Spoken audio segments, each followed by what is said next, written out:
Hello friends, ഇന്ന് നമുക്ക് ഒരു ചിക്കൻ ദം ബിരിയാണി ഉണ്ടാക്കാം. ചിക്കൻ ഇങ്ങനെ കറക്കണ സമയത്ത് നമുക്ക് മസാലപ്പൊടികളൊക്കെ എടുക്കാം. മുളക് പൊടി, മഞ്ഞപ്പൊടി, മല്ലിപ്പൊടി, ഗരം മസാലപ്പൊടി, ചിക്കൻ മസാലപ്പൊടി, ഇഞ്ചി വെളുത്തുള്ളി പേസ്റ്റ്, പെരിഞ്ചീരകം. ഈശ്വര ശ്വാസം മുട്ടി ചത്തേരി. നമ്മുടെ മിക്സിങ് കഴിഞ്ഞിട്ടില്ല. ഇനി നമുക്ക് വറുത്ത ഉള്ളി കൂടെ ആവശ്യമുണ്ട്. സവാള നന്നായിട്ട് ഗോൾഡൻ കളറിൽ വറുത്തെടുത്തത്, 2-3 സ്പൂൺ കട്ടിയുള്ള തൈര്, പുളിപ്പില്ലാത്തതാണ്. പിന്നെ ആവശ്യത്തിന് വേണ്ടിയിട്ടുള്ള ഉപ്പ്, ഇത്രയും ചേർത്തിട്ട് നന്നായിട്ട് മിക്സ് ചെയ്തിട്ട് ചിക്കൻ അവിടെ ഒരു അരമണിക്കൂർ റെസ്റ്റ് ചെയ്യാൻ വേണ്ടിയിട്ട് വെക്കുക. ചിക്കൻ റെസ്റ്റ് എടുക്കുന്ന സമയത്ത് നമുക്ക് വേറൊരു പണിയുണ്ട്, അരി വേവിക്കാൻ വെക്കണം. അതിന് വേണ്ടിയിട്ട് നമ്മൾ വെള്ളത്തിൽ പട്ട, ഗ്രാമ്പൂ, ഏലക്ക, ബിരിയാണി ഇല ഉണ്ടെങ്കിൽ അത് ഇട്ടോളൂ, വഴണയില, പിന്നെ കുറച്ച് നെയ്യ്, കുറച്ച് ആവശ്യത്തിന് ഉപ്പ് ഇട്ടിട്ട് 5 മിനിറ്റ് മുമ്പ് കഴുകി വെള്ളത്തിലിട്ട് വെച്ചിരിക്കുന്ന ബിരിയാണി അരിയും കൂടെ അതിലേക്ക് എടുത്തിട്ട് വേവിക്കാൻ വെക്കണം.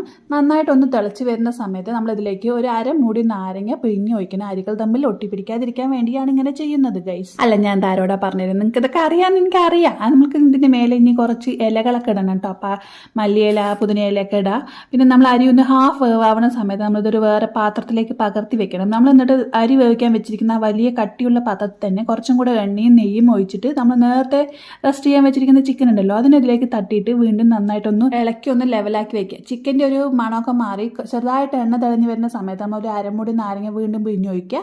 എന്നിട്ട് നമ്മൾ നേരത്തെ ഹാഫ് ബോയിൽ ചെയ്ത് വെച്ചിരിക്കുന്ന റൈസ് ഉണ്ടല്ലോ, അത് ഇതിൻ്റെ മേലെ കൊട്ടിയിട്ട് ഒന്ന് സെറ്റാക്കിയിട്ട് എടുക്കുക. മേലെ നമ്മൾ അടിയിൽ ചിക്കനും മേലെ റൈസും ആക്കി വെക്കുക. ഇനി കളറിന് വേണ്ടിയിട്ട് ഞാൻ കുറച്ച് മഞ്ഞപ്പൊടിയിൽ അരി വേവിക്കുമ്പോൾ ഉണ്ടായിരുന്ന വെള്ളം ഉണ്ടല്ലോ, ആ വെള്ളവും കൂടെ മിക്സ് ചെയ്തിട്ട് ഒഴിച്ചു. മേലെ നമുക്ക് മല്ലിയില, പുതിനയില, പിന്നെ ഉള്ളി വറുത്തത്, പിന്നെ കാഷ്യൂനട്ടും ഒക്കെ ഉണ്ടെങ്കിൽ നിങ്ങൾക്ക് അതൊക്കെ ഇട്ടാട്ടോ.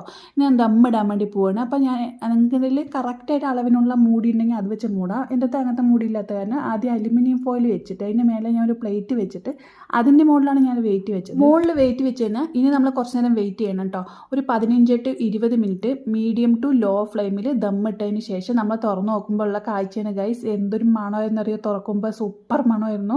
എനിക്ക് അപ്പം തന്നെ കൊതിയായി കഴിക്കാൻ വേണ്ടിയിട്ട്. അങ്ങനെ സുട്ട ബിരിയാണി തയ്യാറായിട്ടുണ്ട് ഗൈസ്. എനിക്ക് ആകെ ഒരു പ്രശ്നമായിട്ട് തോന്നിയത് കുറച്ച് ഉപ്പ് കുറവായിരുന്നു. അപ്പം നിങ്ങൾ ഉണ്ടാക്കുന്ന സമയത്ത് ചിക്കൻ മാരിനേറ്റ് ചെയ്യുന്ന സമയത്തും റൈസിലും കുറച്ച് പൊടിക്ക് ഉപ്പ് കൂടുതലിടുക. അപ്പോഴാണ് ഇത് കുക്ക് ചെയ്ത് കഴിയുമ്പോൾ പാകമാവും. ഞാനിങ്ങനെ ദം ബിരിയാണി അധികമൊന്നും ഉണ്ടാക്കാറില്ല, എപ്പോഴെങ്കിലും ഉണ്ടാക്കാറുള്ളൂ. പക്ഷേ എപ്പോഴെങ്കിലും ഉണ്ടാക്കിയാൽ എന്താ സൂപ്പറായിട്ട് വന്നല്ലോ. അപ്പോൾ വീഡിയോ ഇഷ്ടപ്പെട്ടാൽ മറക്കാതെ ലൈക്ക് ചെയ്യുക. അടുത്ത വീഡിയോയിൽ കാണാം. ബൈ.